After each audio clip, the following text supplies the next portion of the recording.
Such a resilient specimen. Wanna watch you. Disconnect and self-destruct one bullet at a time. What's your rush now? Everyone will have his day to die.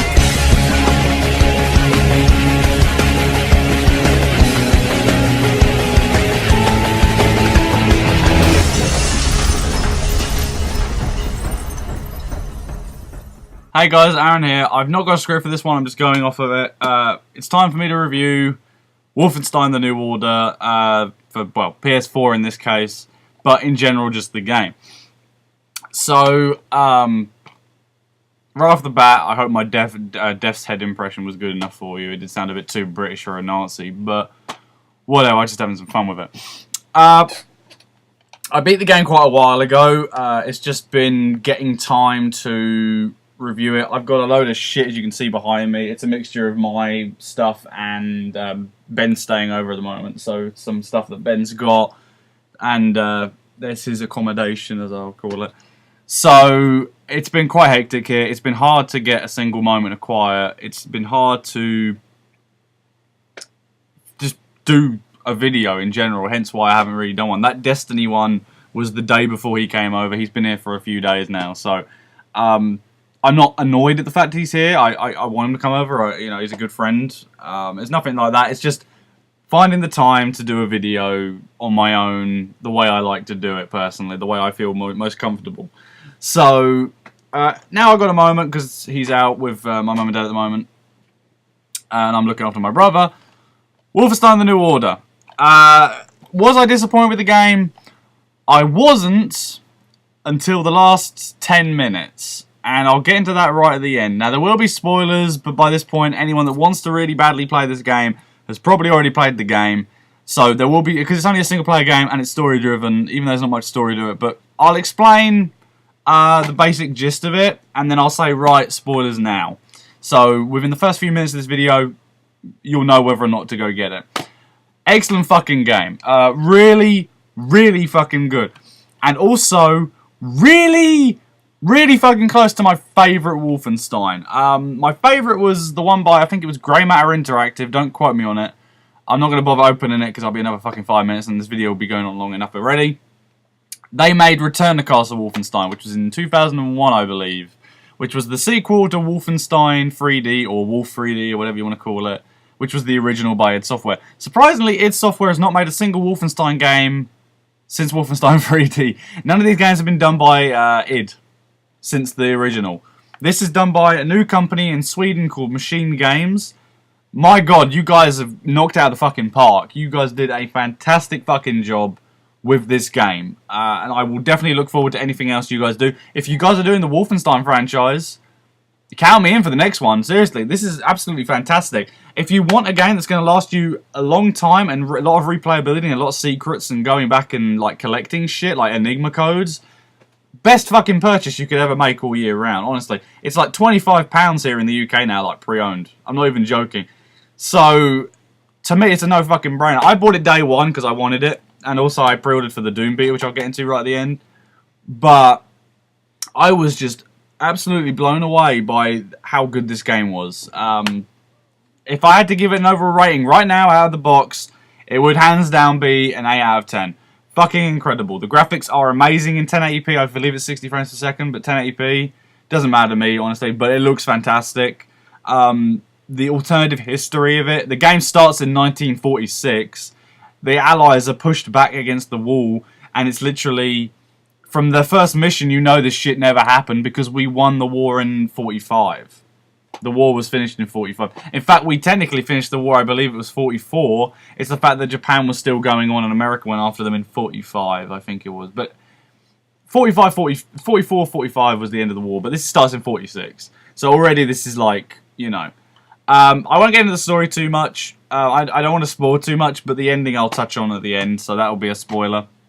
But the guns feel incredible. They carry a lot of weight. The machine guns, what is it called? The assault. I call it the assault rifle. 1946 is like take an MP44 and beef it up. The Thompson looks badass, even though you only use it in the first mission, which really sucks. I really wanted to use the Thompson a bit more.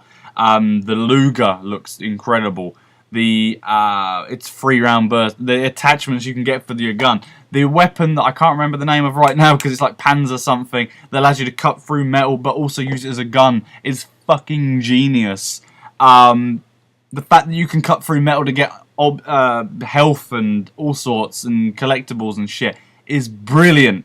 The Enigma code system is unbelievably well done. You collect these Enigma code pieces from all the levels, and then once you get all of them, you still have to suss the Enigma codes out, and you get, I haven't got all of them, but I know that you get infinite ammo, you can't die, Uber difficulty.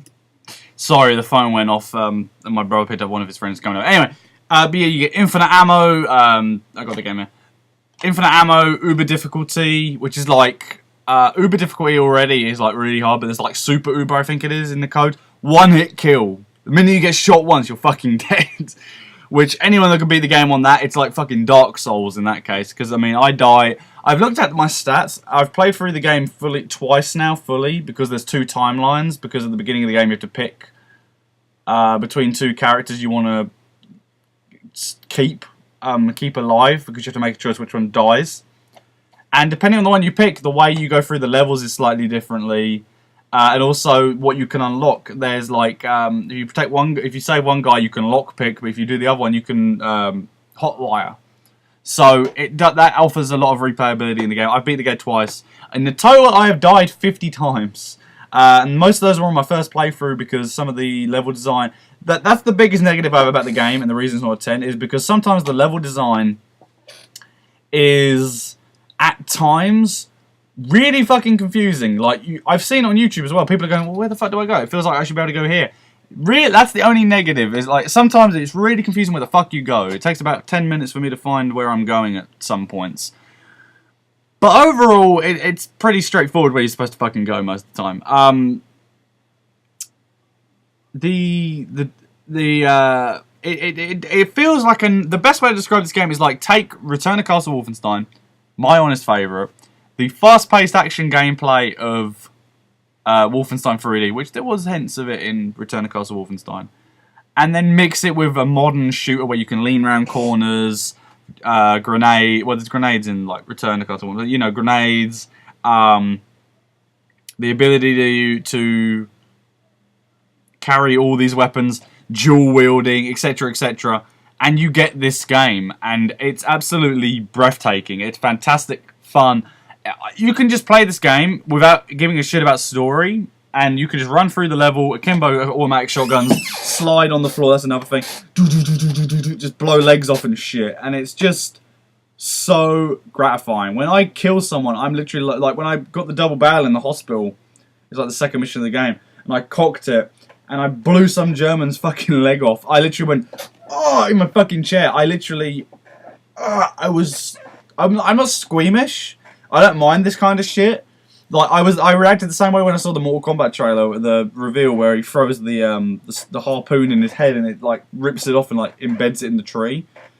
I had the same reaction to it, but it didn't make me go, oh, that's disgusting. No, I'm not buying. No, it was like, this is fucking cool, but it was like, I felt the pain of it, you know? You feel the, like, you know, you probably get what I mean, but I just had that feeling about it sometimes. But this was, it's very gratifying to shoot Nazis. This was surprisingly released in Germany and Austria, which I don't think any other Wolfenstein has ever been done that. The regulations was, take swastikas and any Nazi-looking shit out of the game. There's a scene where, there's a beginning of a mission where you go to London, which is like where they hype up London a lot. That's another thing that pissed me off. Is they hype up London a lot, but you go for out of total 2 missions in London, and you visit the same place twice. So to me, I was like, you know, no fight on Big Ben. I mean, shit. There's fucking Big Ben.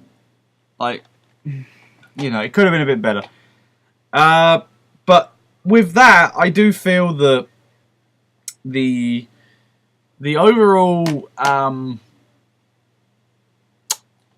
this is why I need a script. The overall what happens in London is very well done, but I wanted more of it. But as I was getting better, the first cutscene, the first time you're in London, this guy who's driving you is like this Nazi's talking like, "Oh, papers, please," and you know, you show the papers, and he goes, "Hey, Hitler," and then the British guy that you always go, "Oh yeah, hey, Hitler." In that, it's been cut out of the German Austrian version. I've looked on YouTube; it's cut out. They like he literally the Nazi just goes like that, and the British guy goes, "No, Hail Hitler," and he even does the salute, the German, you know. So that's you can definitely understand why it's been taken out. I mean, it doesn't really add a lot to the game, so it's not a big loss. It's not like there's a whole cutscene in general. Plus, there's a bit where you can like literally threaten a fucking Nazi with a chainsaw in one of the first cutscenes. The humor in the game is very funny. The minute I saw there are 2 sex scenes in the game with a Polish woman called Anya who you save and she like falls for you and stuff, and you have a good relationship in the game. The minute I saw the first sex scene, I was like, "Well, that's someone I haven't seen in Wolfenstein before." And Ben was like, "What?" And then he looked over and went, "Fuck me."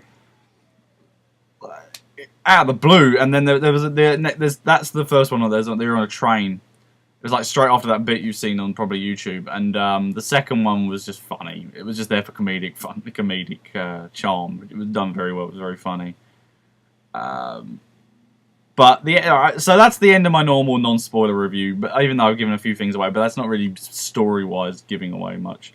This is the ending now. So turn the video off. 8 out of 10. Fantastic game. If you want it, go buy it. Okay. The ending of this game. It's kind of conclusive, but at the same time not. You beat Death's Head. You kill Death's Head in his mech, and you stab him.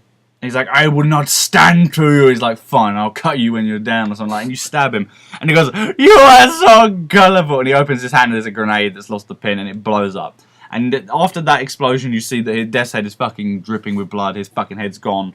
He's dead. He blew himself up. BJ Blazkowicz, yeah, I don't believe BJ, whatever, haha. I'm putting the game down.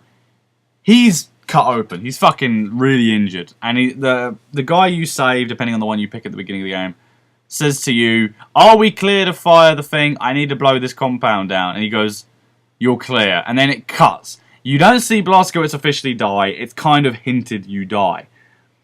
The only thing I can think of is there going to be a sequel to this? Because it's kind of it's kind of a shit ending in that regard. That, oh well, you died. You know, he didn't get his dream he wanted and all of that, and it's kind of sad. I knew they were going to hint at that because the amount they wanted you to feel for him and Anya, I knew one of them was going to die or something was going to happen. It just, you know, it just seemed a bit weak in that regard. I was like, ugh, the ending's so weak.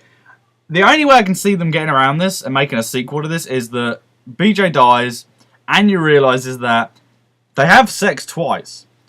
And I don't think condoms were used. I mean, you don't see anything. Like, you see Anya's back and a bit of side boob, but that's about it, really. So it's implied they had sex twice. Maybe she has a son, who is his son, and he is the hero of the next one. That could work, but that's kind of a stretch based on 2 sex scenes. I would rather BJ come back. BJ as a character in this one was done a lot better than the other games, especially. I think that's the best thing that could be said about this game, besides the gameplay being fucking amazing. BJ as a character is really well developed and really well done. You feel for the guy. He's out of water. He's a guy who was an American Marine in 1946 and before. And then he wakes up in 1960 and he's like, what the fuck happened? You feel for the guy. He's a very...